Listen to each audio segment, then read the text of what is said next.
Hello everyone and welcome to Ancient Roman Trading Secrets with General Romulus. That's me, Romulus.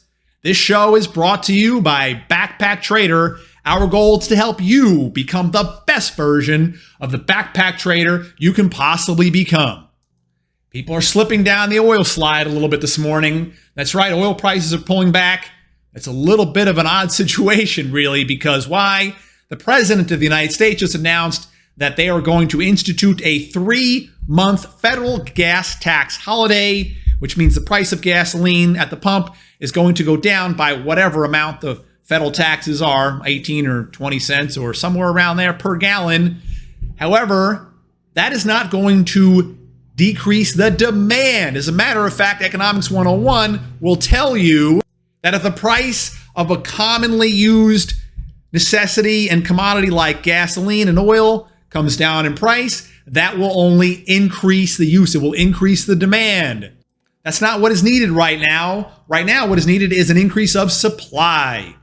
The same amount of gas is going to get used if the price stays where it is. In order to really fix this inflationary problem for the intermediate and longer term, which is what the Federal Reserve really needs, there has to be a drop in the demand for oil, not an increase. And again, a federal gas tax holiday will drop the price of gas, only increasing the demand for the product. Or they need to increase the supply.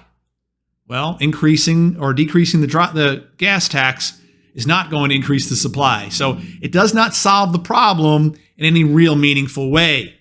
Just a Band-Aid and a temporary fix. We still have lots of inflationary problems throughout the entire system.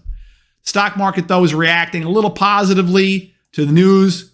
Don't think for a second that just because it was red on the screen, it was much redder earlier. So the stock market is reacting a little positively to that news. Oil prices coming down. You can see the bond market is reacting as well, seeing lower yields on that news at the same time. But this is all temporary, everybody. In a couple of months from now or less, the S&P 500 will be at lower prices than it hit last week.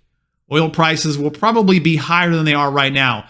They may not go above these highs over here of the low 120s or 130, which was reached shortly after the start of the Ukrainian-Russian war, but they will most likely be a little bit higher than current levels. The energy sector has been falling in anticipation of some kind of a move like this. Stocks pulling back as a group from a high of this is the energy sector in its entirety. You can look at ExxonMobil.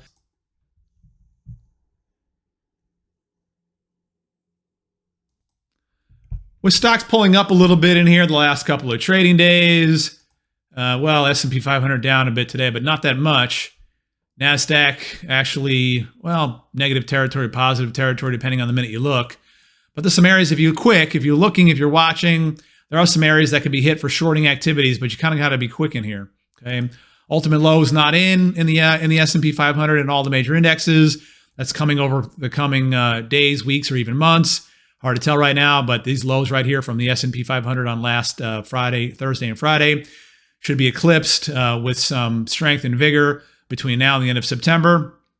So any rallies are better opportunities for lightening up on long exposure or getting short depending on your disposition, risk tolerance, and other situations and factors like that. But here's a situation that we're talking about. You see XLC Communications up a couple of days in a row, starting to get overbought, volumes declining like crazy. Institutions and big money players are not interested in following this market higher.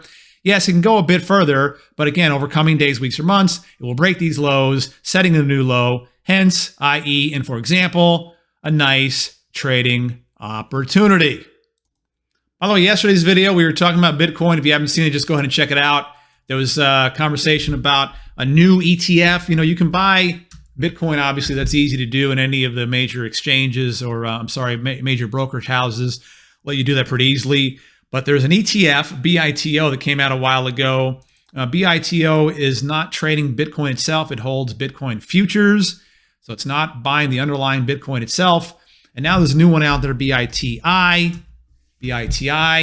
This is shorting Bitcoin. So if you have an idea that Bitcoin would be going lower, this is the thing to buy. And I do believe that Bitcoin goes lower. Again, maybe not today, maybe not tomorrow, maybe not next week or next month, But over the course of 2022, I believe that 13,000 at or around is coming for a target for Bitcoin 13,000, which is quite a bit below current levels. So BITI would be a nice little trade for someone like me who believes that Bitcoin is going quite a bit lower over the next several months. Started trading late yesterday afternoon. And again, this will go up in value. BITI will go up in value if and when Bitcoin goes down in value. Okay, BITI goes up if Bitcoin goes down. BITO goes up if Bitcoin goes up. So that's the idea. That's the trade. That's the place to find that. You might want to look into it if you're of that mind. There was an ETF that came out a while ago. This is getting into a short position here, huh? You see that, everybody? Look at that. Look at that. So the way to play this, there's a way to short this without having to actually short the ETF. It's SARK right there. You can go long SARK, and that puts you short ARKK. Okay, that gets you short Kathy Wood's bucket of nonsense and her dumpster fire that she continues to live through. Back a little over a year ago when it was at 130, I said the stock was dropping to, what did I say it was going to? $30 a share on that initial target. So it almost hit there recently. See right there, 35. Then I lowered my target to 20. Now I'm saying bust. Okay, by the time this bear market's over, this won't be in existence anymore. So if you're in this thing, you might want to be careful. You're not going to have an opportunity to probably get out of this for too much longer, maybe the next couple of months. But within a year and a half, this ARK innovation thing is gone. Okay, on to, again, broad market, S&P 500 marking time as we discussed yesterday.